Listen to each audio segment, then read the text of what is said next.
Hello everyone, Ace here, and today let's talk about how, to the surprise of absolutely no one, the professional film critics are wrong about the Super Mario Galaxy movie, as we once again have a case of the general audience enjoying the film that critics utterly despise. And the film is already showing itself as doing extremely well at the box office. But of course you're wondering whether or not I saw the film and what I have to say about it if so. In short, yes, I did actually watch the film. And let's be honest, it's a perfectly good way to spend a night with the family. Mario's a character that in this day and age, the parents and the kids will alike be very familiar with. In fact, at this stage, even the grandparents have probably played a Mario game or two. It's a character and a setting that multiple generations can easily relate to, and so getting the character right, getting the setting right, and making a film that is reasonably fast-paced and enjoyable is, it turns out, unsurprisingly, a recipe for success. Is this film trying to be a patrician's choice? An example of cinema trying to be high art? No, of course not. But it doesn't want to be, nor does it really need to be either.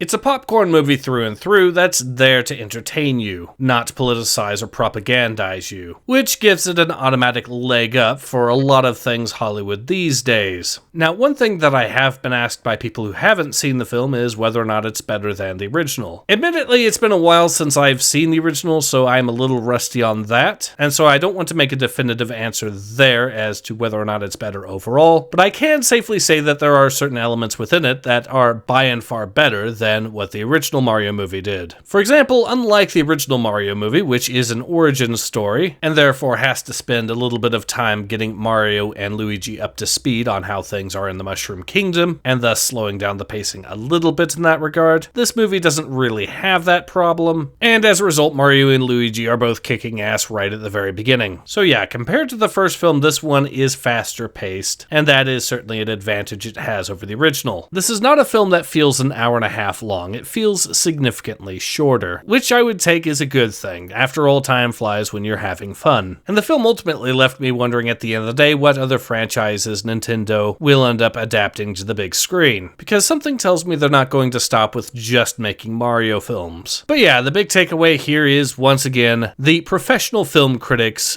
got a film wrong. And once again, the general audience is superior at doing the job of professional film critics than the so-called professional film critics. In other news, the sky is blue, fire is hot, and you need air to survive.